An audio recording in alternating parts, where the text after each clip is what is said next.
जीवन में जितना आप तपोगे उतने मजबूत बनोगे।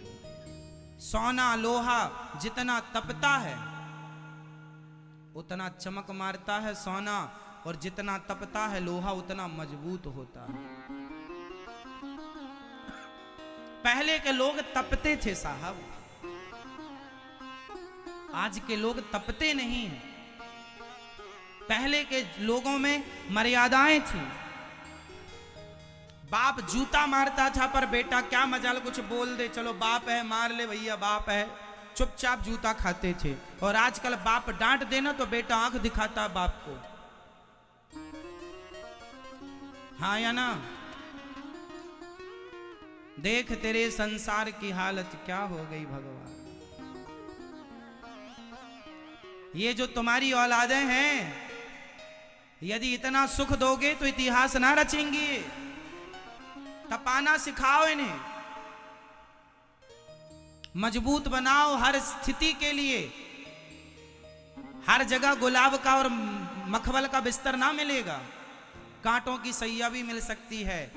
हर जगह माता सीता जैसी नारियों को अकेले जंगल में जंगल की लकड़ी काट कर बच्चों को भोजन बना के पेट भरना पड़ा। समय कब किसका कैसा आकर खड़ा हो जाए कोई नहीं जानता। हर समय की तैयारी अभी से कर लेना चाहिए। ये समझदारी है।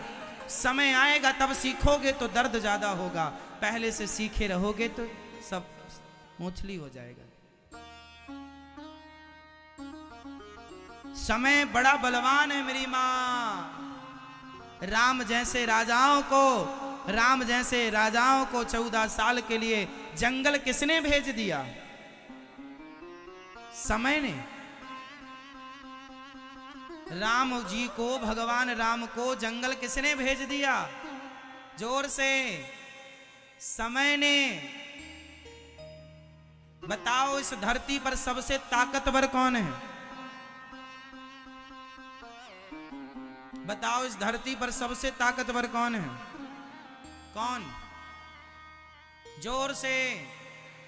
समय। पुरुष बली नहीं होता है, समय होत बलवान। भीलन गोपी लूट लई, वही अर्जुन वही बाण। सबसे बलवान है साहब समय। समय तुम्हें राज सिंहासन पर भी बिठा सकता है और समय तुमसे झाड़ू भी लगवा सकता है। समय चाहे सब करे। बोलो हाँ। फिर इसलिए मेरी माँ, मेरे भाइयों, मेरे नौजवान दोस्तों, समय का सदुपयोग करना सीखिए। और समय किसी के बाप की बफौती नहीं है। समय आता है और आकर चला जाता है, उसे तुम तिजोरी में बंद नहीं कर सकते। समय सबका आता है। फर्क कितना है, कोई समय को समझ करके संभल जाता है, कोई समय को ना समझ करके नहीं संभलता, उनकी दुर्गति होती है। समय आता है, मेला दिलों का आता है, आकर चला जाता है। ये समय है, आता है और आकर चला जाता है। कई लोग कहते हैं ना, अरे हमारा भी कभी समय था, तुमने दुरुपयोग किया इसलिए चला गया। तुम्हारा समय जब तुम्हारा आया था ना, तब तुम ऐसे ऐसे चल रहे थे छाती फुलाकर। समय ने 2 थप्पड़ मार के आगे बढ़ लिया। ये 2 कौड़ी का आदमी है, इसके पास नहीं रहूंगा। अभिमान करता है। समय आवे तो झुक करके समय को स्वीकार कीजिए, वेलकम कीजिए, स्वागत कीजिए। जब हमारे घर में कोई गुरुजन, कोई श्रेष्ठ साधु संत बड़े आते हैं तो हम क्या करते हैं? उनका झुक करके अभिवादन अभिनंदन करते हैं, स्वागत करते हैं, वेलकम करते हैं ना। तो समय जब आए तो समझ लो समय सबसे, समय मीन्स भगवान, समय से बड़ा कोई नहीं है। समय ने भगवान को भी जंगल भेज दिया। इस धरती पे जो आएगा समय के चक्र के हिसाब से चलना पड़ेगा। तो समय जब आवे तो झुक जाओ। जब समय अच्छा आए, समय बढ़िया है आपका, तो झुककर समय का वेलकम करो, स्वागत करो। अब समय आया और आप पकड़ गए, समय बोले अच्छा मैं छाती दिखा रहा हूं, चल जा रहे हैं तेरे यहां से, टाटा। फिर तू दो कौड़ी का दो कौड़ी की रह गया।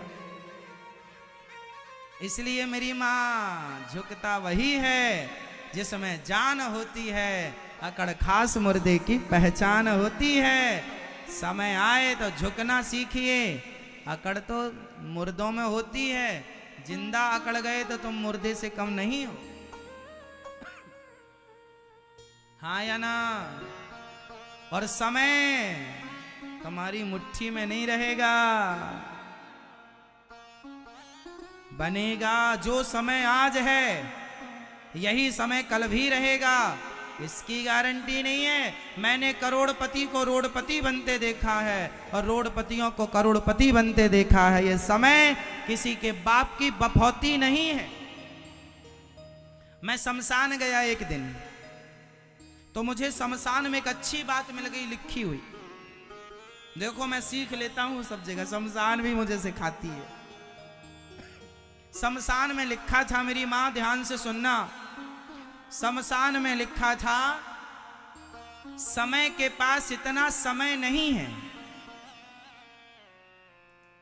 समझिएगा, समय के पास इतना समय नहीं है कि वह फिर से आपको समय दे सके।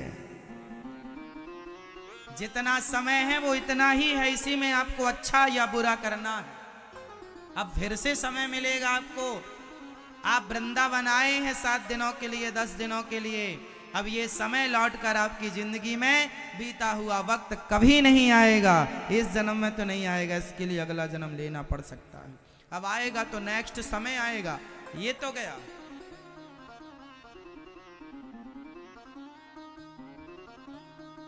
इसलिए मेरे नौजवान दोस्तों, ये तुम्हारी उम्र ना समय के सदुपयोग के लिए है। मेहनत करो, बिजनेस करो, काम करो, पैसा कमाओ, अपना अच्छा दिमाग लगाओ, क्या कर सकते हो, समय का सदुपयोग करो। ये आज का नौजवान खटिया तोड़ रहा है, टीवी देख रहा, क्रिकेट देख रहा है। तुम्हारे जैसा समय का दुरुपयोगी हमने नहीं देखा। इतना क्रिकेट, इतनी टीवी तुम देखते हो, क्या लाभ है तुम्हारा? इतना व्हाट्सएप फेसबुक चलाते हो, क्या लाभ है तुम्हारा? ये समय नौजवान दोस्तों, ये फेसबुक व्हाट्सएप चलाने का समय नहीं। आपको पता होगा, अभी देखो हमारे देश में कुछ कुछ राज्यों में चुनाव चल रहे हैं, कुछ कुछ हो रहा है, पर फिर भी ये दास अनिरुद्ध ऐसा है कि हमें अखबार और न्यूज सुनने का भी समय नहीं है। बस ये देख लेते हैं क्या हमारे देश में चल रहा है, जरा 1-2 मिनट के अंदर। विस्तार से समय नहीं है कि हम तुम्हारी डिबेट सुने, वहां का चिल्लाना चीखना सुने। इतना वक्त नहीं है अपने पास। समय का सदुपयोग करिए।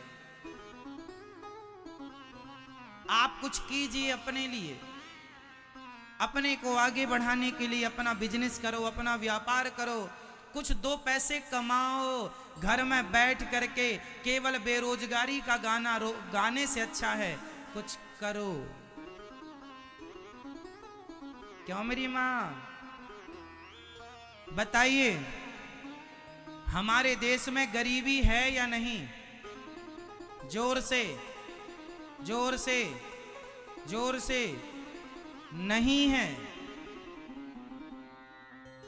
हमारे देश में गरीबी, यदि देश का प्रत्येक व्यक्ति जिम्मेदारी से अपना काम करने लग जाए, बैठने पर नहीं करने पर यकीन करने लग जाए, तो हमारे देश से गरीबी कब की चली गई होती। कोई गरीबी नहीं है हमारे देश में, गरीबी कम, अकर्मण्यता ज्यादा है। कोई करना ही नहीं चाहता।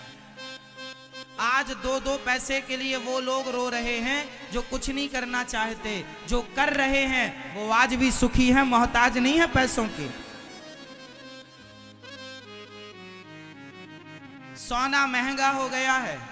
बताइए, सोना महंगा किसके लिए है? आप बताओ, सोना महंगा किसके लिए है? हाँ? सोना महंगा किसके लिए है? मोबाइल महंगा किसके लिए है? टमाटर, आलू और इत्यादि दाल सब्जी महंगी किसके लिए? जो लोग केवल हाथ पर हाथ रखे बैठे हैं, हमारी तो किस्मत ही फूटी है, हमारे तो भाग्य में कुछ नहीं है।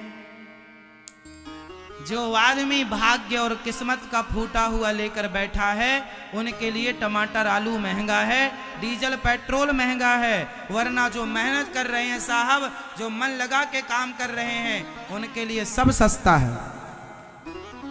पूछो टाटा, बिरला, अडानी, अंबानी से उनके लिए क्या महंगा है? उनके लिए कुछ भी महंगा नहीं है, क्योंकि वो तुम्हारी तरह क्रिकेट देखते नहीं है, वो क्रिकेट दिखाते हैं। हाँ या ना? समय तुम्हारे पास है, तुम बर्बाद करो समय और फिर कहो कि टमाटर महंगा हो गया, आलू महंगा हो गया। काम क्यों नहीं करते हो? दो पैसा क्यों नहीं कमाते हो? घर में चार, हमारे देश में घर में चार खाने वाले हैं और एक कमाता है, तो टमाटर तो महंगा लगेगा।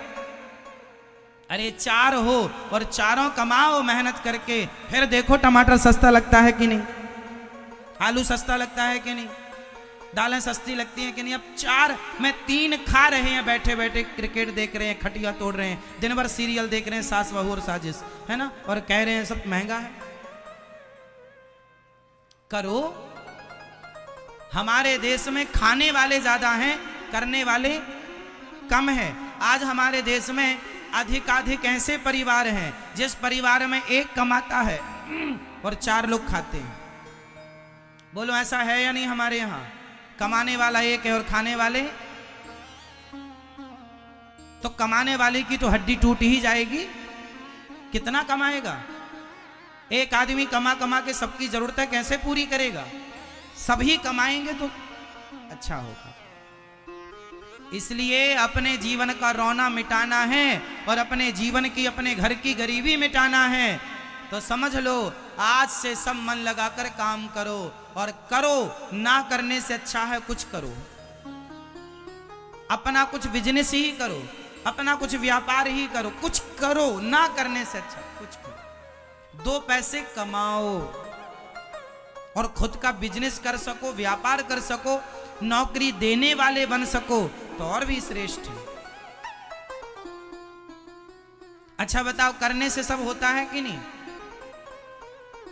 और ना करने से सिर्फ गाना, मेरी तो किस्मत फूटी है, भाग्य में कुछ नहीं है। ना महंगाई का रोना रोइए और ना गरीबी का रोना रोइए। क्या करना है? रोना, चलो तुम रो लो, तो तुम्हारा रोना रोने से क्या डीजल सस्ता हो जाएगा? चलो रोने तो रो ही तो रहे हो 10 साल से, महंगा हो गया। मैं क्या हुआ तुम्हारे रोने से? कौन सा 2 रुपए लीटर हो गया? तो तुम रोने से कुछ नहीं हो रहा है, तो करके देख लो साहब, कुछ मेहनत, 2 पैसा कमा कर देखो। रोना तो समाधान नहीं है ना किसी समस्या का, कि है तो चलो हम सब रो लेते हैं डीजल पेट्रोल के नाम पर। तो समाधान किसमें है? फटाफट बोल दो जोर से। समाधान कहां है? रोने में या मेहनत करने में? जरा जोर से बोल दो। मेहनत करने में, 2 पैसा कमाने में समझदारी है, रोएंगे नहीं।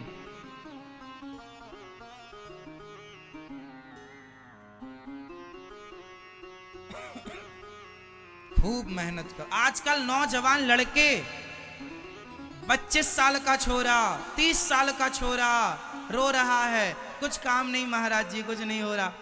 बैठे लड़कों के संग पंचायत कर रहे हैं, कहीं इस दुकान में बैठे उस लड़की को ताक रहे हैं, कहीं वहां से जाने वाली बहन बेटी को अपशब्द कह रहे हैं। आज के नौजवान लड़कों का इसके सिवा कोई काम ही नहीं बचा। इस दुकान में बैठे उसको छेड़ना, उस दुकान में बैठ के इसको देखना, उसको कमेंट करना, उसको कहना, ये काम है। तुम अपनी, मेरी माँ, तुम अपने जवान छोरों को समझाती क्यों नहीं हो? ये बहन बेटियों को उल्टा सीधा तमाशा बोलते रहते हैं। वहां बैठे बैठे चौराहे में जा रही हो, बड़ी सुंदर लग रही हो, तेरी माँ बहन नहीं है सुंदर, उसे नहीं देखता। हाँ, आपने अपनी औलादों को समझाना छोड़ दिया। हर माँ बाप ने अपनी औलादों को थोड़े संस्कार दिए होते तो कोई बेटा किसी की लड़की के 35 टुकड़े तो ना करता। कोई छोरा कोई बेटा किसी बेटी के 35 टुकड़े तो ना करता। बोलो हाँ या ना। समझाया करो, 2 थप्पड़ मारना सीखो अपनी औलादों को। इतने बड़े बड़े घोड़े होके चौराहे में बैठे तमाशा करते हैं, कुछ कमाए धमाए तो कुछ काम करें। खाली दिमाग शैतान का, कुछ करेंगे तो करने में मन लगेगा। आजकल सोच लो मेरी माँ, जितनी उम्र के तुम्हारे छोरे ये चौराहे में बैठ के तमाशा चाय और सिगरेट पीते हैं ना, इनकी उम्र से जब हम इनकी उम्र में थे, 22 साल के जब हम थे, 20 साल के जब हम थे, तब हम अपना कमा करके अपने जीवन के खर्चे खुद से करने लग गए थे। अपने पिता से मांगना छोड़ दिया था खर्चे के लिए। जो करते थे अपनी मेहनत से कमा करके करते थे। हमने 18-17 साल की उम्र में कमाना शुरू कर दिया था। 17 साल की उम्र में हम सेल्फ डिपेंड हो चुके थे। जब हमारी आज एज 17 वर्ष की थी, अभी 32 की है, 32 की है। जब हम 17 साल के थे तब से हमने अपने पिताजी से पैसे मांगने छोड़ दिया और आज तक नहीं मांगा।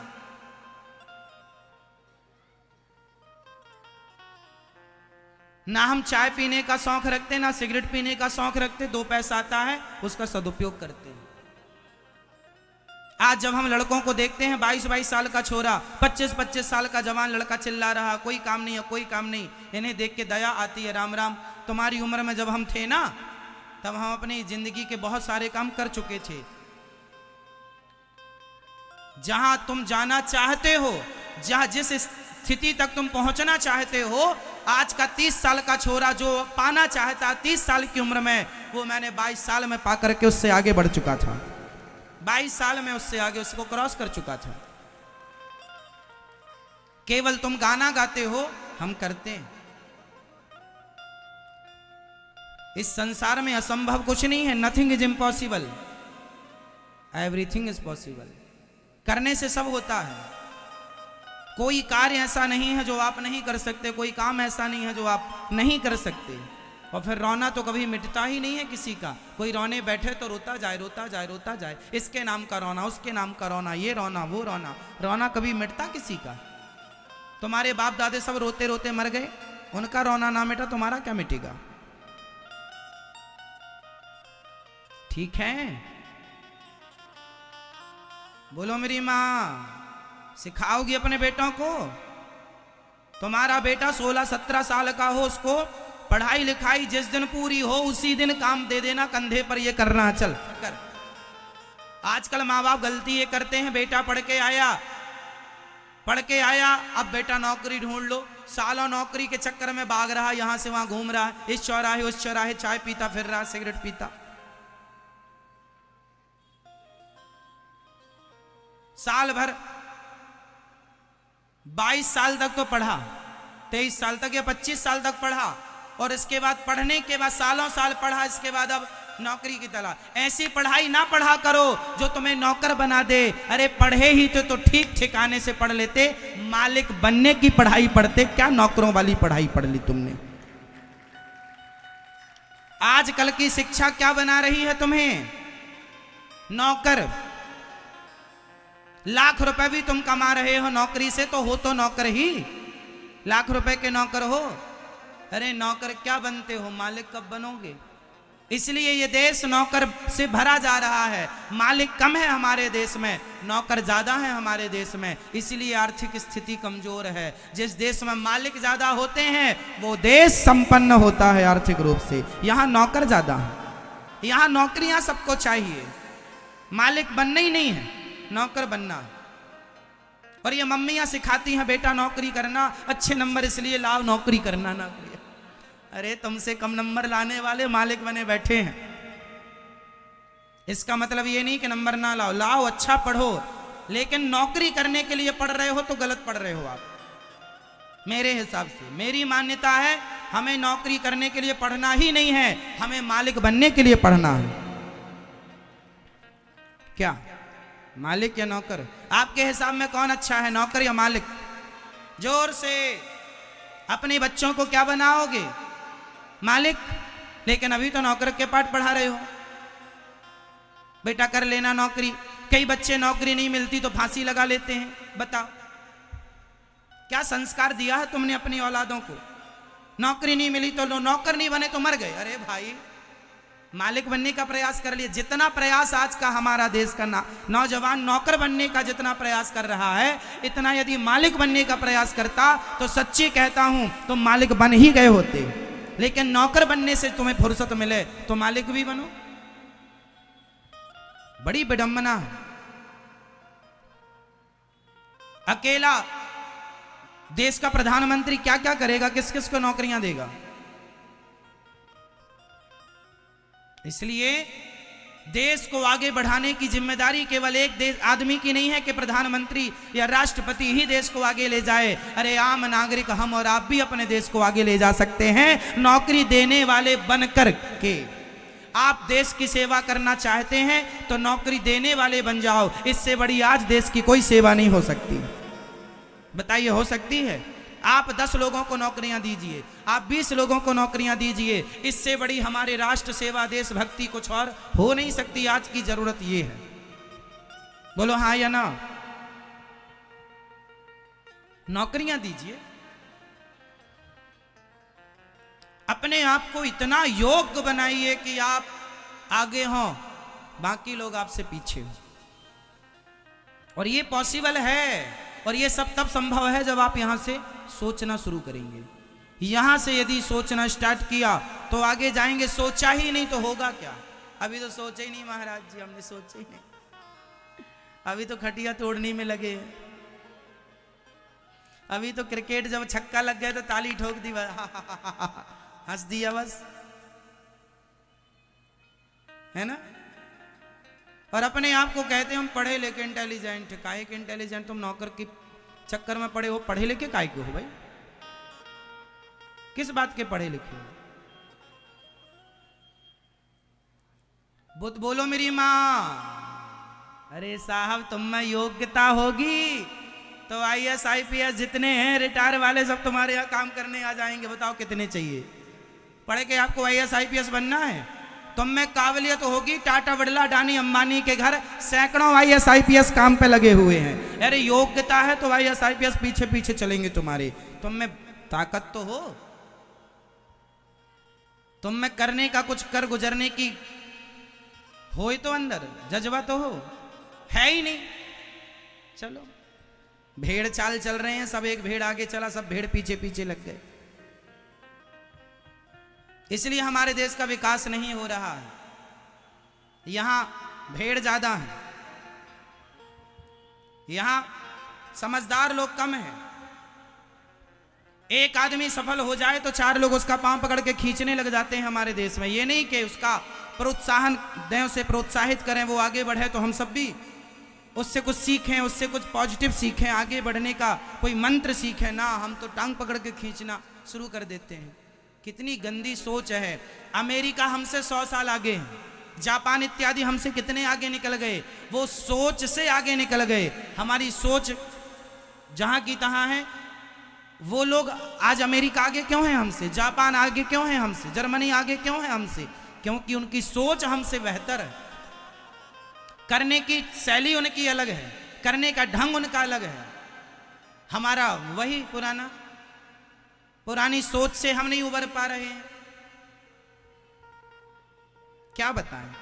आज आपको बस लगता है हमारा बेटा करने लग जाए, हमारा बेटा करने लग जाए। अरे तुम्हारा बेटा बहुत कुछ कर सकता है, उसे बांधो मत बेड़ियों में। कितना ही करना है ना, बहुत कुछ कर सकता है। शेर 2 प्रकार के होते हैं जंगल में। शेर 2 प्रकार के होते हैं, एक सर्कस का, एक जंगल का। कौन सा शेर अच्छा होता है? सर्कस का शेर और जंगल का शेर, दोनों में अंतर बताओ आप। जंगल का शेर और सर्कस का शेर, दोनों में क्या अंतर है आप बताइए। और सर्कस का सर्कस का शेर और जंगल के शेर में दोनों में ये अंतर है कि सर्कस का शेर मालिक के आश्रित रहता है और जंगल का शेर किसी के आश्रित नहीं रहता। वह अपना शिकार खुद ढूंढता है, खुद दौड़ता है, खुद प्लानिंग करता है, खुद चलता है, खुद करता है। और सर्कस के शेर को बना बनाया मिल जाता है, टाइम टू टाइम लाके पकड़ा देता है, खा लेता है। तो सर्कस का शेर मीन्स नौकरी, समय पे पेमेंट आ गई, महीने 1 तारीख आई के लो मैसेज आ गया, इतना आ गया, खुश, बधाई हो आ गया। ये सर्कस का शेर है, मालिक के टुकड़ों पर पल रहे हैं। और जंगल का शेर वो है जो अपना बिजनेस, अपना व्यापार करेगा, अपनी प्लानिंग करेगा, अपना शिकार खुद ढूंढेगा, अपने आप को आगे ले जाएगा। इसलिए सर्कस का शेर बनिएगा, ना कि जंगल का। कलयुग का मतलब ही, कली मतलब कलह, लड़ाई झगड़ा सबसे ज्यादा या तो जुआड़ियों के बीच में होता है या शराबियों के बीच में। ये शराब पीने वाला क्या करता है, अपनी माँ की आरती थोड़ी उतारता है, माँ को गालियां देता है। पत्नी का आदर थोड़ी करता है, पत्नी के मंगलसूत्र को बेच देता है, हाँ या ना। बच्चों को पढ़ाता लिखाता थोड़ी है, बच्चों की कॉपी किताब बेच के भी पी जाता है। अभी कल मुझे एक दादी अम्मा मिल गई, 2 बच्चे लिए थी, एक लड़की थी एक लड़का था।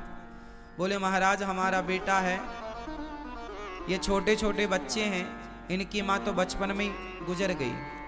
अब जो इन बच्चों का बाप है वो शराब पीता है और उसने इन दोनों अपने छोटे छोटे बच्चों को मारा, और मैं उसकी माँ हूं तो मुझे भी मार कर निकाल दिया, घर में किसी को रहने नहीं देता।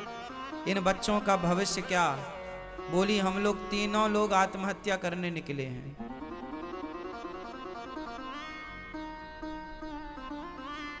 शराबी इस तरह से प्रताड़ित करता है ना अपनी माँ को, अपने बच्चों को, अपनी पत्नी को। फिर मैंने माँ को समझाया कि माँ जैसे पढ़ाओ लिखाओ इन बच्चों को, आप समझदार हो, आपके जब तक हाथ पांव चल रहे हैं आप करो कुछ। आत्महत्या करना किसी समस्या का समाधान नहीं होता। समझाया, उसके बाद वो माँ चली गई। कहने का तात्पर्य तो यही हुआ कि शराबी अपने परिवार को कितना प्रताड़ित करता है, ये तो शराबी का परिवार ही जानता होगा। क्यों जी? शराबी की पत्नी कितनी दुखी है ये तो वही जान सकती है। जिसके पांव में विमाई फटी ही नहीं वो पीर पराई क्या जाने, और जिसने बेटी को जन्म दिया ही नहीं वो बेटी की विदाई क्या जाने। कई बार ऐसा होता है कि हम दूसरों का दुख नहीं जान पाते, दूसरा आदमी कितना दुखी है उसके दुख का हम अंदाजा भी नहीं लगा पाते। क्यों?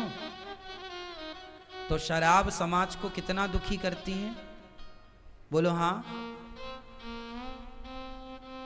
इसलिए आप लोगों से मेरी विनती हाथ जोड़कर है, मेरे नौजवान दोस्तों भाइयों से, शराब ना पिया करो। तुम्हारी पत्नी, तुम्हारे बच्चे, तुम्हारी माँ बड़ी दुखी रहती है। तुम तो पीकर नशे में पड़े हो, पर जो पत्नी तुम्हारे लिए अपनी माँ, अपना पिता, अपना परिवार छोड़े बैठी है, थोड़ी उसकी खुशी का भी तो ख्याल रखो। उन बच्चों का भी ख्याल रखो जो अभी छोटे हैं, जिनको पिता के प्यार की, माँ के प्यार की जरूरत है, शिक्षा की जरूरत है। एक शराबी हो जाए ना घर में तो पूरा परिवार प्रभावित होता है उस एक के कारण। बोलो हाँ। शराब बहुत भयंकर होती है, इसलिए शराब पीना चाहिए क्या? शराब अच्छी हो, यदि आपके हिसाब से शराब अच्छी है तो फिर अपने बच्चों को भी पिलाना, और शराब बुरी है तो हाथ जोड़ के कहता हूं आप कभी मत पीना, क्योंकि ये सब बर्बाद कर देती है। शराब सब कुछ बर्बाद कर देती है। आप कितने लोग इस बात के गवाह हैं कि शराब पीकर बर्बाद हो जाता है व्यक्ति? कितने लोग? हाथ उठा।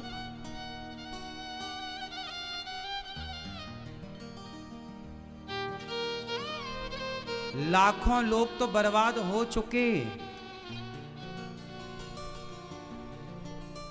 है ना।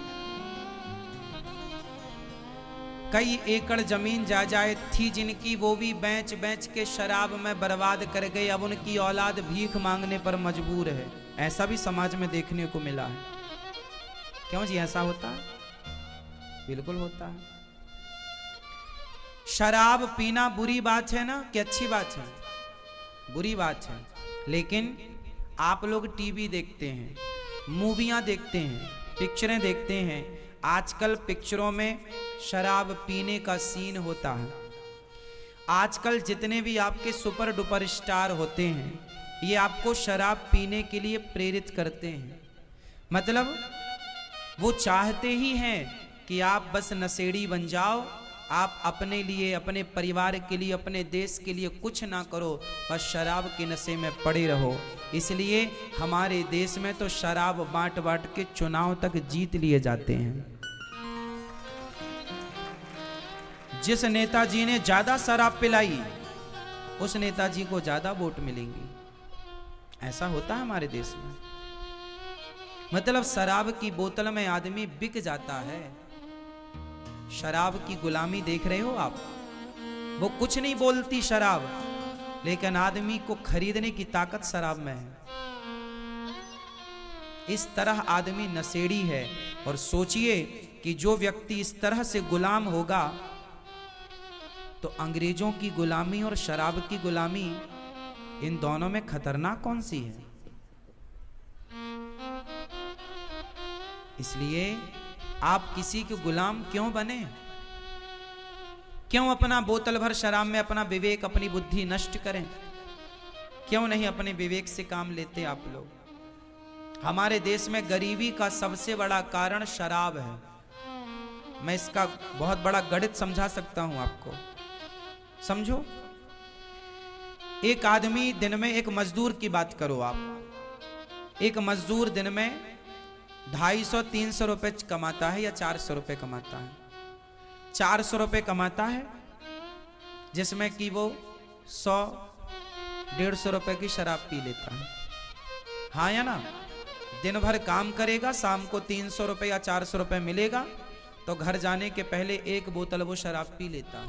और घर जाता है तो शराब के नशे में जाता है। सबकी बात नहीं कर रहा हूं मैं, कुछ लोगों की। अब उसको 100 रुपए की शराब यदि रोज पीता है, तो महीने के 3000 हुए कि नहीं? क्यों जी, हो गए क्या? गणित सही है हमारी? 30 दिन का कितना हुआ? 3000 हो गए क्या? हो गए। अब बताओ कि जो 3000 रुपए वो शराब में खर्च कर रहा है महीने में, 3000 वो अच्छे स्कूल को देता तो उसका बच्चा अच्छी शिक्षा प्राप्त कर पाता। उसके बच्चे को मजदूरी ना करनी पड़ती। वो मजदूर है, चलो कोई बात नहीं, पर अपने बच्चों को तो पढ़ा लिखा कर इतना योग्य बनाओ कि उन्हें किसी के द्वार पर हाथ ना फैलाना पड़े। तो खुद भी मजदूरी करता है और फिर शराब पी कर के पैसे बर्बाद करता है।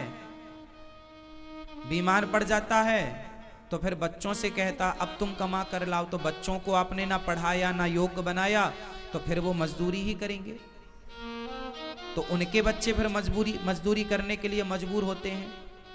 फिर उनके साथ धीरे धीरे जब बाप शराब पी के ऐसा हुआ, तो उनके बच्चे भी फिर वो सोचते हैं हम भी शराब पिएं।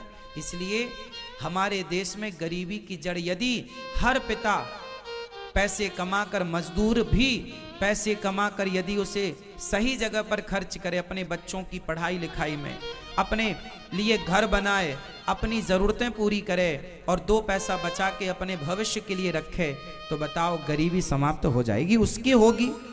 भारत के प्रत्येक व्यक्ति की गरीबी जब मिटेगी, तब भारत देश की गरीबी मिट जाएगी। और इसके लिए आपको विचारवान होना पड़ेगा, पैसे का सदुपयोग करना पड़ेगा। शराब, आज बड़ी बड़ी पिक्चर बनाने वाले सुपर डुपर स्टार वो आपको शराबी बना रहे हैं। हमारे देश का दुर्भाग्य बताएं क्या है? दुर्भाग्य ये है मेरी मां कि आज यहां पर कोई अच्छी बात आपको बताए, आपके बच्चों को सही राह बताए, तो आप उसे कहते हैं कि ये ठग रहे हैं, लूट रहे हैं। और आपको कोई गलत बात बताए तो आप उनकी जय जयकार करते हुए उन्हें सुपर डुपर स्टार बना रहे हैं। अब देखो ना, आपके कितने सुपर डुपर स्टार ऐसे हैं जो गुटखे का प्रचार करते हैं, जो शराब का प्रचार करते हैं, जो जुए का प्रचार करते हैं। जंगली रमी ऐप डाउनलोड करा रहे हैं कि नहीं? वो जुए का प्रचार कर रहे हैं। कौन? आपके सुपर डुपर स्टार जो पिक्चर बनाने वाले लोग हैं। हाँ या ना? जुए का प्रचार कर रहे हैं ना? मैं किस किस का नाम लूं? नाम सबके पता है, पर क्या बताना, आप समझ लो। जुए का प्रचार सुपर डुपर स्टार करते हैं। मतलब वो क्या चाहते हैं कि आपके बच्चे जुआ खेलें। वो शराब का प्रचार करते हैं सुपर डुपर स्टार लोग। पिक्चर क्या बनाते हैं? मुझे पीने का शौक नहीं, पीता हूं गम भुलाने को। इससे तो आदमी शराबी बनेगा कि भाई गम किसके पास नहीं है। तो अच्छा खासा आदमी, आजकल तो स्त्रियां भी पीने लग गई क्योंकि वो भी गम में है। वो गाना सुन ली कि मुझे पीने का शौक थोड़ी था, वो तो गम भुलाने को पी रही हूं। तो आज तो स्त्रियां भी, कुछ स्त्रियां भी शराब की दुकान में खड़ी नजर आ रही हैं, क्योंकि उनको भी तो गम है। जीना अगर जरूरी है तो पीना बहुत जरूरी है, ऐसे गाने हैं। माना जी कसूर हुआ, मैं नशे में चूर हुआ, मुझको होश में ना लाना, क्योंकि जीना अगर जरूरी है तो। ये गाने बना रहे हैं। इससे इन बच्चों में क्या, अब ये छोटा बच्चा गाना सुनने लग जाए, मुझे पीने का शौक नहीं, पीता हूं, तो वो पूछेगा ना क्या पीने का शौक नहीं है, ये कौन से क्या पीने की बात कर रहा है। वो बच्चों को तो क्लिक करेगी ना बात। थोड़ा होश आएगा तो वो भी फॉलो करेंगे कि हम भी पिए। तो आज के सुपर डुपर स्टार क्या कह रहे हैं? दाने दाने में केसर का दम। आपके बच्चों को क्या कहा जा रहा? दाने दाने में केसर का दम। इससे क्या होगा? आपके बच्चे शराब पीने वाले बने, वो ऐसा चाह रहे हैं। आपके बच्चे गुटखा खा रहे हैं, वो लोग ऐसा चाह रहे हैं कि गुटखा खाएंगे तो गुटखा बिकेगा, और बिकेगा तो उनको गुटखे का प्रचारक बनाया गया है। कोई फ्री में थोड़ी बने हैं वो प्रचारक। अब दाने दाने में केसर का दम, 3 लोगों ने प्रचार किया है इस गुटखे का, और तीनों सुपर डुपर स्टार हैं। और ये वही लोग हैं। क्या इन लोगों के पास पैसे की कमी थी साहब? कभी मिले तो पूछना। क्यों भैया, आपके पास पैसे की कमी थी क्या, जो आपको गुटखे का प्रचार करके पैसा कमाना पड़ा? तुमसे अच्छी तो वैश्या है, वो शरीर तो बेच देती है, लेकिन वो अपने ईमान को नहीं बेचती। वो अपनी मजबूरी में कुछ भी करे, लेकिन वो किसी को प्रेरित नहीं करती कि भाई तुम वैश्यागामी बनो। और ये तो टीवी पे आकर रोज प्रेरित कर रहे हैं, दाने दाने में केसर का दम। मतलब आपको प्रेरित कर रहे हैं कि गुटखा खाओ।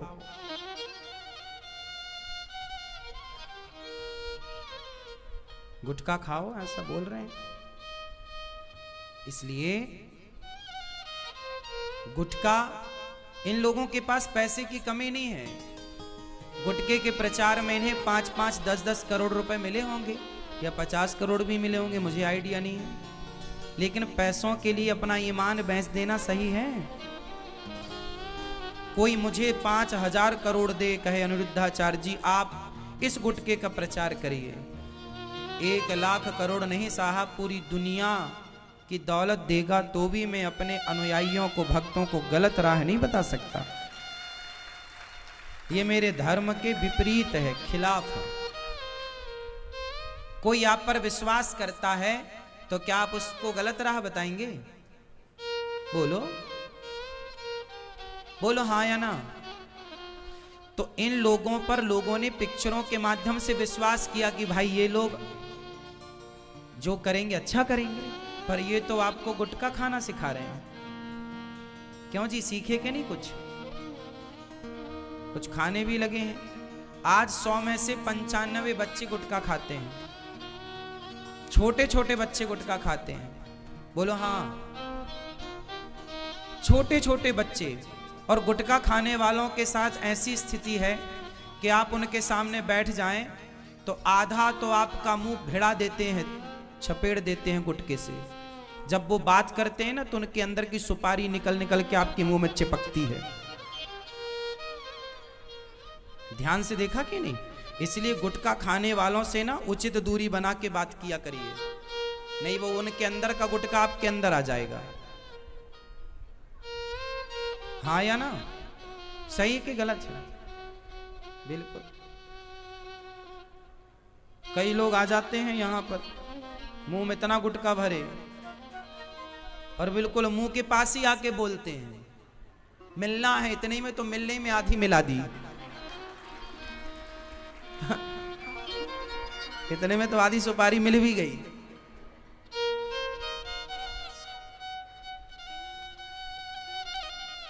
है ना? हमें तो गुटखा उटखा खाने वालों से डर लगता है।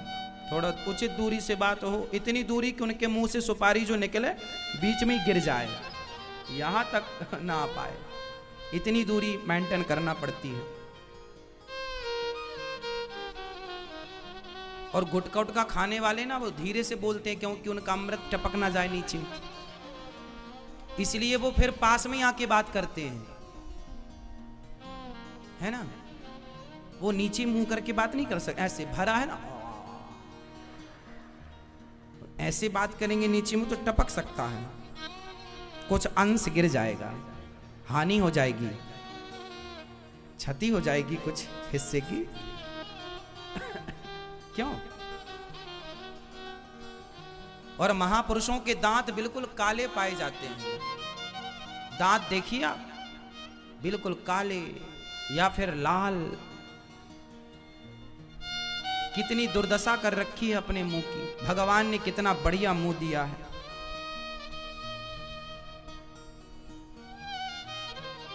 जिस मुंह में राम का नाम होना चाहिए उस मुख में देखो क्या क्या भरते हैं। तो आप सावधान रहिए उन सुपर डुपर स्टारों से जो आपके घर में घुसकर आपकी संतानों को गलत राह, अब जो गलत दिखा रहे हैं आप उन्हें सुपर डुपर स्टार कहते हैं, और हम जैसे लोग आपको सही राह बताएं तो लोग संतों को उंगली उठाते हुए कहते हैं ये बाबा लोग तो पाखंडी हैं, ढोंगी हैं, ये हैं। संतों का अपमान होता है और उन लोगों का सम्मान जो खुलेआम गलत का प्रचार कर रहे हैं। संडे हो या मंडे, ये अंडे का प्रचार किसने किया था?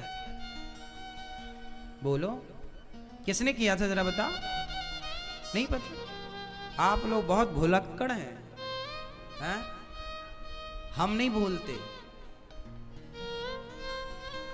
टीवी पर एक टाइम पर यह भी ऐड आता था, संडे हो या मंडे, अंडे का प्रचार है।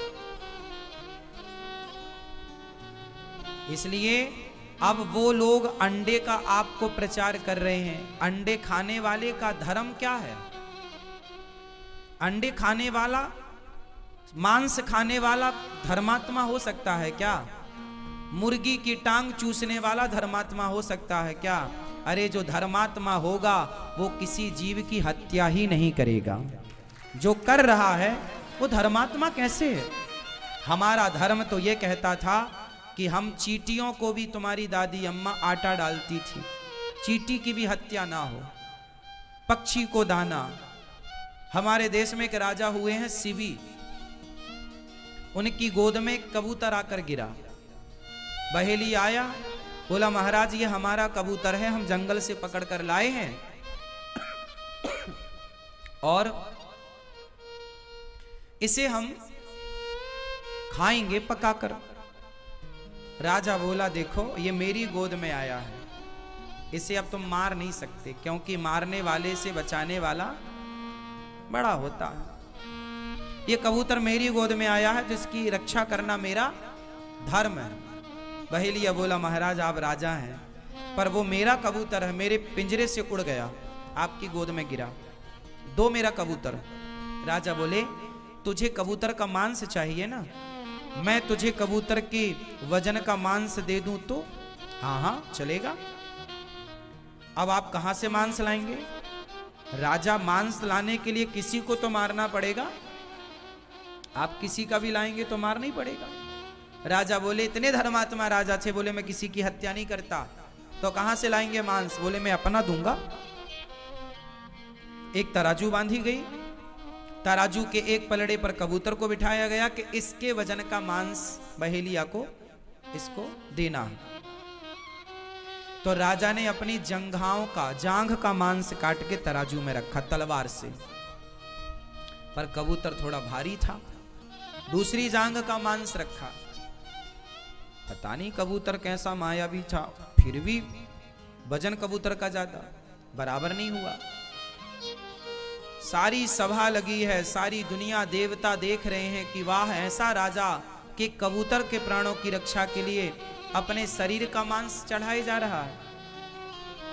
राजा ने अपनी छाती का मांस काट करके रखा तलवार से, फिर भी उसका वजन ज्यादा। राजा ने अपना एक पांव काट दिया, पूरा पांव रखा, फिर भी कबूतर का वजन ज्यादा। दूसरा पांव रख दिया। अब देखिए, एक राजा अपने पांव काट दिया एक कबूतर के प्राणों के लिए। ये वो देश है। अंत में फिर भी कबूतर भारी, तो राजा ने अपनी गर्दन काटनी स्टार्ट की, तलवार अपनी गर्दन पर रखी और काटना चाहा। तब कबूतर से भगवान प्रकट हो गए। बस राजन, बस मैं तुम्हारी परीक्षा लेने के लिए कबूतर के रूप में आया। धन्य है तुम जैसे राजा, तुम जैसे दानी राजा, जिन्होंने एक पक्षी की रक्षा के लिए अपने आप को चढ़ा दिया।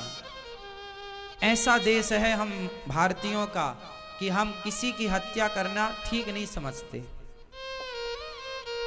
क्यों जी? किसी को मारना, हम तो दुश्मन को मारना ठीक नहीं समझते। पृथ्वीराज चौहान ने मोहम्मद गौरी को पकड़ लिया, बंदी बना लिया, क्या मार नहीं सकते थे? पर दुश्मन को भी नहीं मारना, जा छोड़ दिया। ऐसे 17 बार पकड़ के छोड़ा। ऐसे दया हमारे यहां है। इसलिए जीव मात्र पर दया। आजकल ना लोग कुत्ते का मांस खाते हैं। कुत्ते को बिल्कुल गर्म पानी में डाल देते हैं, उबलते पानी में, जिंदा कुत्ते को उबलते पानी में डाल देते हैं, जिससे गर्म पानी से उसके सारे रौमे झड़ जाते हैं और उसकी ऊपर की त्वचा और सॉफ्ट हो जाती है। तो आसानी से वो छील लेते हैं, मतलब वो नोच लेते हैं। जो भी करते हो भगवान जाने। मतलब एक बात बताओ कि गर्म पानी में आप एक कुत्ते को डालें या एक मछली को डालें या एक मुर्गी को डालें, क्या उससे दर्द नहीं होता होगा? हमें और आपको डाल दिया जाए तो कितना पीड़ा होगी, असहनीय। जिंदा मछली को आप पकड़ करके कढ़ाई में डाल देते हैं। बताइए, ये जीवों पर, मूक जीवों पर अत्याचार नहीं है? बोलो, अत्याचार नहीं है? मुर्गी को डाल देते हैं आप मशीन में, पूरा मशीन, उसके पंख वंख, आजकल तो मशीनें आ गई, पहले तो मुर्गी हाथों से लोग उसके पंख नोचते थे। सोचिए कि जिसके पंख हाथों से नोचे जाएंगे, दर्द नहीं होता होगा उसे? तो ये उस मूक जीव पर अत्याचार है या नहीं? नचिकेता ने यमराज जी से कहा कि मरने के बाद आदमी कहां जाता है? यमराज जी ने कहा, सुनो कहां जाता है, मैं आपको सुनाता हूं। जब आदमी मरता है तो उसकी प्राणवायु निकलती है, आत्मा निकलती है और सूक्ष्म शरीर में प्रवेश कर जाती है। सूक्ष्म शरीर कौन? हमारे शरीर, हमारे 3 शरीर होते हैं। एक ये बैठा है, इसे स्थूल शरीर कहते हैं। एक शरीर और होता है जिस शरीर से आप लोग सपना देखते हैं। आपका शरीर तो आपके घर में होता है, पलंग में, पर सपना देखने के लिए आप कहीं हरिद्वार में होते हैं, कहीं जगन्नाथ जी होते हैं सपने में, तो वहां भी आपका एक शरीर होता है जिससे आप दौड़ रहे हैं, खा रहे हैं, हंस रहे हैं, तो वह भी तो एक शरीर है। तो एक तो बिस्तर पर सोया है और एक सपना देख रहा है, और आप कहते भी आज मैंने सपने में जगन्नाथ जी को देखा, बिहारी जी को देखा। मतलब ये कौन है? ये आपका सूक्ष्म शरीर है। एक शरीर और है कारण शरीर। ये कारण शरीर, जिस कारण से हमें मनुष्य का शरीर मिलता है, बंदर का, भालू का, जिस कारण से मिलता है उसको कारण शरीर कहते हैं। कारण शरीर का तो कोई बहुत बड़ा अस्तित्व नहीं है, वो उस कारण से तो मनुष्य मिल गया, वो कारण शरीर का काम खत्म। अब आगे का प्रोसेस ये है, दो शरीर रह गए, एक सूक्ष्म एक स्थूल। तो ये जो बैठा है इसे कौन सा कहेंगे? मैया बोलो, मैया कौन सा है ये? थूल? थूल नहीं, स्थूल, आधा सा, स्थूल। सूक्ष्म, सूक्ष्म शरीर कौन सा है? वही जो स्वप्न का दृष्टा है, जिसने स्वप्न को देखा है। वही शरीर हमारा मरने के बाद ये शरीर निकल जाता है, आत्मा यहां से निकल जाती है और उस सूक्ष्म शरीर में प्रवेश कर जाती है। और वही सूक्ष्म शरीर यहां से यमदूत उसे पकड़ कर ले जाते हैं और वहां ले जाकर यमराज जी के सामने हाजिरी लगाते हैं। यमराज वहां पर वेटिंग रूम में तुम्हें बिठाते हैं 13 दिन के लिए, जब तक तुम्हारी 13 ना हो जाए। 13 का इंतजार यमराज जी वहां पर करते हैं। क्यों? क्योंकि 13 में किया गया पुण्य तुम्हारे खाते में जुड़ता है। तो यमराज जी बोले आखिरी पुण्य और जुड़ जाए, फिर हिसाब करेंगे टोटल। तो फिर आप लोग जो 13 में ब्राह्मणों को खिलाते पिलाते हैं ना, समाज को, गांव को, वो सबको खिलाने पे, उस आदमी के नाम से खिलाया, उस महिला के नाम से, उस जीव के नाम से खिलाया, वो पुण्य उसको मिलता है। तो 13 दिन बाद वहां पर आपका हिसाब किताब होता है। 14वें दिन यमराज जी वहां पर आपको सामने बिठाते हैं, चेयर पर, कुर्सी पर, और वहां एक बड़ी टीवी लगी है। तो आपने जन्म से मृत्यु तक जो जो किया था सब रिकॉर्डिंग हो रही थी। तो वहां पर फिर पेन ड्राइव के द्वारा वहां सेटअप पे लगाया जाता है और फिर तुम्हारे जन्म से मृत्यु तक जो जो तुमने किया है, पुण्य पाप, सब वहां चलता है। यमराज जी कहते हैं देखो तुमने क्या किया, देखो कितनों का तुम गला दबा रहे हो, लूट रहे हो, देखो तुमने झूठ बोला, देखो तुमने कपट किया, देखो तुमने छल किया, तुम्हें इसलिए हमने संसार में भेजा था। आप बार बार लज्जित होते हैं अपने किए कर्म पर। अरे राम राम राम, मैंने क्या किया। आप जब बार बार झूठ बोलते हैं, यहां तो बड़ा मजा आ रहा है, झूठ बोलो, झूठ बोलो, खूब पैसा कमाओ, कैसे भी कमाओ, गला दबा दो, मार डालो, कुछ भी करके लोग पैसा कमा रहे हैं। लेकिन वो ये भूल रहे हैं कि इसका हिसाब देना पड़ेगा। किसी को कौड़ी कम नहीं देता, किसी को दमड़ी ज्यादा, और समझदार तो चुप रह जाता, मूर्ख शोर मचाता, मेरे मालिक की दुकान में सब लोगों का खाता, बचेगा कोई नहीं। तुमने अंधेरे में भी जो पाप किया होगा ना, वहां सब रिकॉर्ड है, पूरी रिकॉर्डिंग है वहां। इसलिए बच के रहना रे बाबा, ईश्वर के घर देर है, अंधेर नहीं है। हिसाब जब होगा, पाई पाई का हिसाब होगा। कर लो तुम खूब अत्याचार, ध्यान रखना, भोगना तुम्हें ही है। चलो, यमराज जी ने वहां हिसाब किताब कराया। अच्छा, देखो तुम गलत कर रहे हो, देखो तुमने झूठ बोला, देखो तुम अपने माँ को डांट रहे हो, देखो तुम अपनी माँ को गाली दे रहे हो, देखो तुमने अपनी माँ को 2 रोटी तक नहीं दी, देखो तुमने अपनी माँ के साथ कितना अत्याचार किया, देखो तुमने अपनी पत्नी पर कितना अत्याचार किया।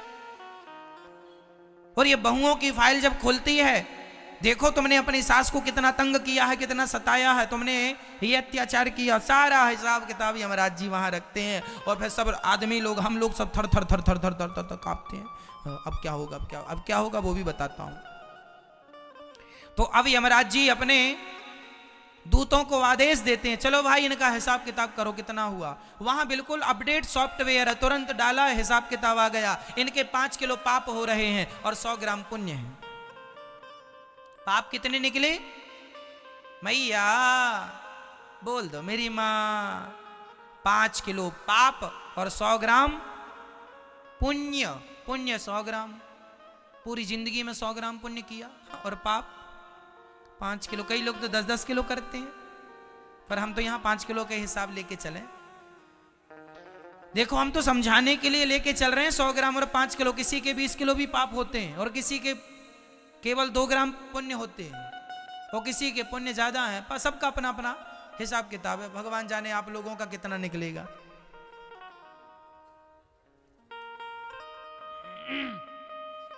तो वहां पर फिर यमराज जी अब कितना निकला, 5 किलो पाप, माना कि 5 किलो पाप निकला, तो फिर यमराज जी बोलेंगे आपके पाप ज्यादा हैं, इसलिए अब आपको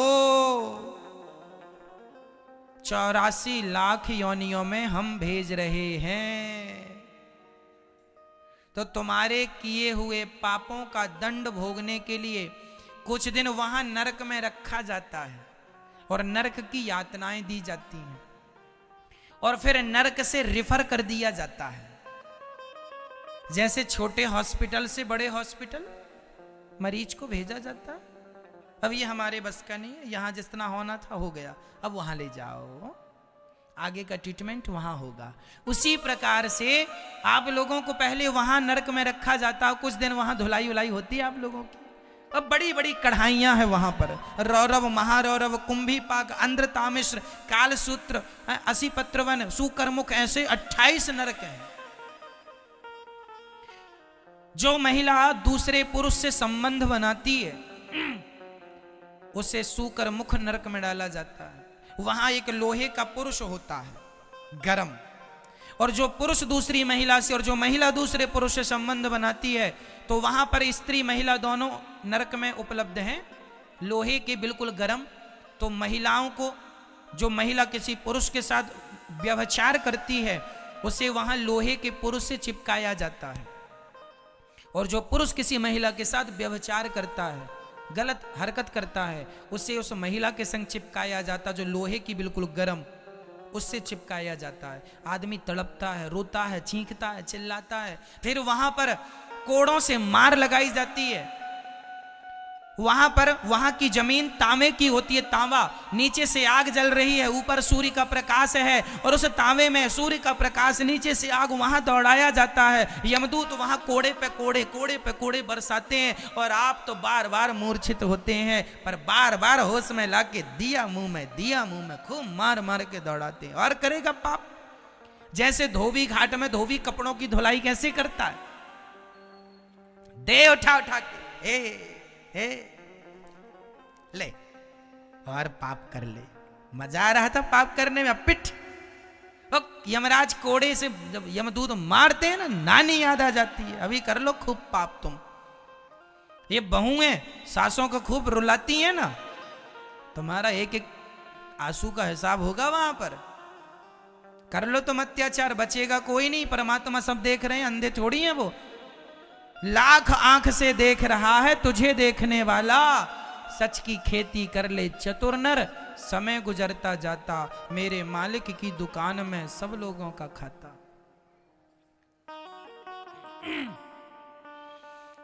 इस प्रकार वहां नरक की यातनाएं देकर फिर 84 लाख योनियों में भेज दिया जाता है। 84 लाख योनियां कौन? नाली का कीड़ा। यहां आओ, नाली का पानी पियो, नाली में रहो, आनंद लो वहां। फिर उसके बाद तुम्हें गधा बनाया जाएगा, ढोते रहो बोझा।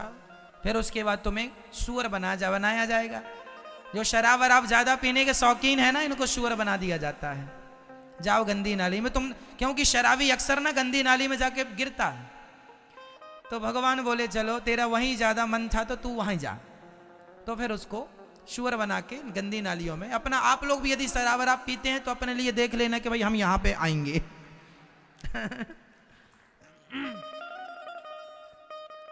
शराब पीना महापाप है। मैंने पहले कथा में बताया है आपको, 5 प्रकार के महापाप होते हैं। उन महापापों में पहला महापाप शराब है, दूसरा स्वर्ण की चोरी है, तीसरा ब्रह्म हत्या, ब्राह्मण की हत्या और गौ हत्या है, और चौथा गुरु पत्नी पर कुदृष्टि, जो अपने गुरु जी की पत्नी पर कुदृष्टि रखता है।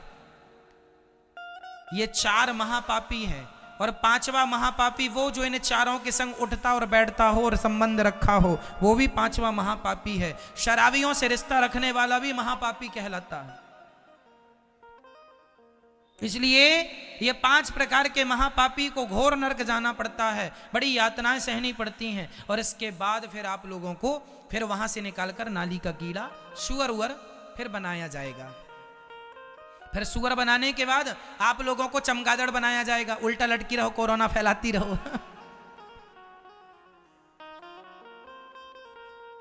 तो चमगादड़, फिर इसके बाद आप लोगों को चींटी बनना पड़ेगा, फिर मछली बनना पड़ेगा, फिर पेड़ बनना पड़ेगा। पेड़ बन के खड़े हैं। अब पेड़ वेड़ से जब मुक्ति मिली तो फिर उसके बाद शेर बनना पड़ा, हाथी बनना पड़ा। फिर 84 लाख योनियों के अंत में आखिरी योनि है गौ माता की। जब आदमी सारे पापों को भोग लेता है, ध्यान से सुनना, जब आप लोग सारे पापों को भोग कर निष्पाप हो जाते हैं तो वेटिंग लिस्ट में जरा देर के लिए डाल दिया जाता है। जब आदमी निष्पाप हो जाता, तुमने सारे भोग लिए ना, तो सारे पाप जब भोग के खत्म कर लिया, जब आप निष्पाप हो गए, तब आखिरी 84 लाख योनियों के बाद सबसे अंतिम योनि गाय की योनि है। फिर आपको गाय बनना पड़ता है। गाय, गौवंश, जिसमें बैल गाय सब आ गए, गौवंश।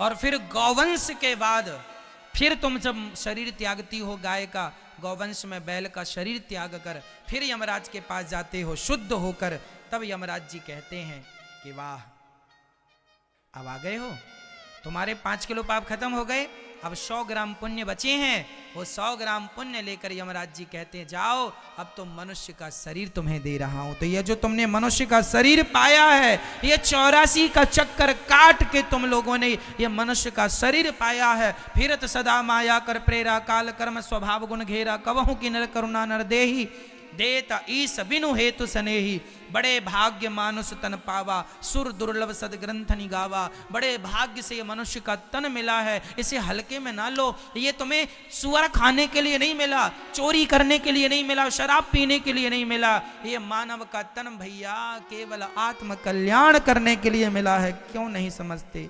क्यों अपना नुकसान कर रहे हो? क्यों जरा से सुख के पीछे अपना सब कुछ बिगाड़ रहे हो? क्यों नहीं समझ रहे हो?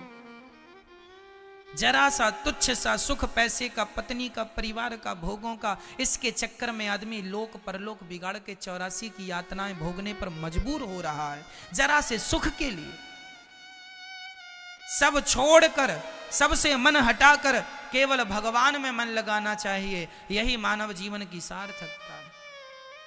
मेरे तो गिरधर गोपाल, दूसरो ना कोई, यही अंतिम सत्य है। अब ये कितनी देर में आपको ये इतनी सी बात समझाने के लिए इतने सारे ग्रंथ पुराण बनाए, केवल इतनी सी बात समझाने के लिए कि तुम्हें ये समझ में आ जाए कि भगवान मेरे हैं, ये संसार मेरा नहीं है। बस इतनी सी बात समझाने के लिए इतने सारे पुराण बनाए गए और इतने सारा कुछ समझाए कि इतनी सी बात जिस दिन समझ में आ जाए, बस वही आपका जीवन है। ये 84 लाख योनियों का मैंने विवरण आपको दिया। 84 लाख योनियां हैं, इनमें कीट पतंगा, मच्छर, मक्खी सब कुछ आ गया, सब कुछ आ गया। पेड़ पौधे, मछली सब आ गए, उड़ने वाले पशु पक्षी, जलचर, थलचर, नभचर, नाना सब आ गए। जलचर मतलब जल के जीव, थलचर मतलब थल में रहने वाले और गगन आकाश में उड़ने वाले। नभचर, नभचर आ गए, सब आ गए। बस बड़े आखिरी में ये मनुष्य का शरीर दिया है, इसलिए चींटियों की संख्या ज्यादा है। भारत में सिर्फ 135 करोड़ लोग रहते हैं, ओनली 135। नई जनगणना आएगी तो 140 होंगे, 150 करोड़ होंगे अधिक से अधिक। भारत में प्रेजेंट में जो हमें जनगणना प्राप्त है उसमें 135 की बात है। 135 करोड़ लोग भारत में रहते हैं। पर मुझे बताओ चींटी कितने करोड़ होंगी पूरे भारत में? कोई गिनती है? मच्छर कितने करोड़ होंगे? हाथी, मक्खी कितने करोड़ होंगी? चींटियां, हाथी, चींटियां, मक्खी, और ये चींटी, चमगादड़, और ये भेड़, ये सुअर, ये सब गिनती करो तो आदमी से ज्यादा ये लोग पाए जाते हैं। क्यों? कोई करोड़ों सुअरों के बाद, करोड़ों भोग भोगने के बाद, योनियों में जाने के बाद, तब कहीं जाकर एक बार ईश्वर मौका देते हैं मनुष्य का। इसलिए तुम्हारी जनसंख्या कम है, चींटियों की ज्यादा, क्योंकि वो तो अभी भोग ही रही हैं अपने कर्मों का दंड। अब मैं यहां मनुष्य के बाद जब मैं मरूंगा, ये शरीर छोड़ूंगा, इसके बाद पता नहीं मैं कहां जाता हूं, कितनी बार मुझे कीड़ा बनना पड़ेगा। यदि मैंने अच्छे कर्म किए तब तो मोक्ष हो जाएगा, भगवान के चरण मिल जाएंगे, परम धाम वैकुंठ साकेत लोक मिल जाएगा। और नहीं तो यदि मैंने भी जरा सा संसार से मोहब्बत कर ली और मैंने भी भगवान को विसार दिया, तो पर मैं भी जन्म और मृत्यु के पहिए में पिसता रहूंगा। पुनरपि जननम पुनरपि मरणम पुनरपि जननी जठरे शयनम, चलती चक्की देख कर दिया कबीरा रोए। ये चक्की चल रही है, जन्म और मृत्यु की चक्की, सब पिस रहे हैं, चलती चक्की देख कर दिया कबीरा रोए। दो पाटन के बीच में साबुत बचाना कोई, सब पिस रहे हैं, जन्म मृत्यु जन्म मृत्यु जन्म मृत्यु जन्म मृत्यु, यही करते करते खत्म।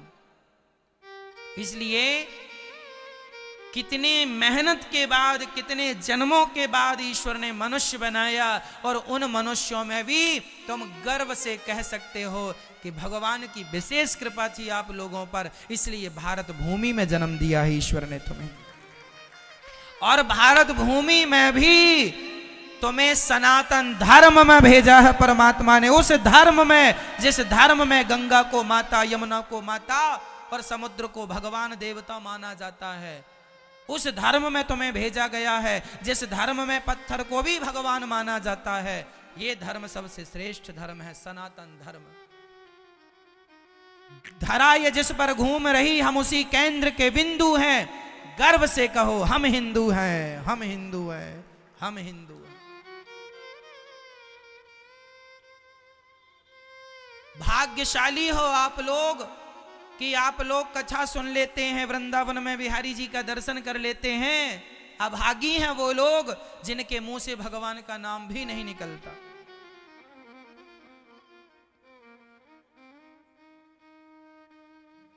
तुमको लगता है अमेरिका वाले ज्यादा भाग्यशाली हैं? ना जी, पैसे अलग विषय है मेरी मां, आध्यात्म अलग विषय है। पैसों से इस ज्ञान की तुलना ना करना। ये जो ज्ञान मैं आपको दे रहा हूं, ये जो मार्ग मैं आपको बता रहा हूं, इस मार्ग को पैसों से तुलना ना करना। मीराबाई के पास क्या पैसों की कमी थी, लेकिन मीराबाई ने जिनके खजाने सोने के थे, उन खजानों को छोड़ करके दुनिया से नाता तोड़कर गिरधर से नाता जोड़ लिया। यदि पैसों की बात करेंगे तो ये आध्यात्म जगत पैसों से मैच नहीं करेगा। यहां त्याग चाहिए, आसक्ति मुक्त आदमी चाहिए। मीराबाई ने क्या उसके पास, अरे राजा की बेटी थी मीरा, और राजा की बहू थी, राणा की बहू थी, कोई कमी नहीं थी उनके घर पैसों की, लेकिन सबसे नाता तोड़कर गिरधर से नाता जोड़ लिया।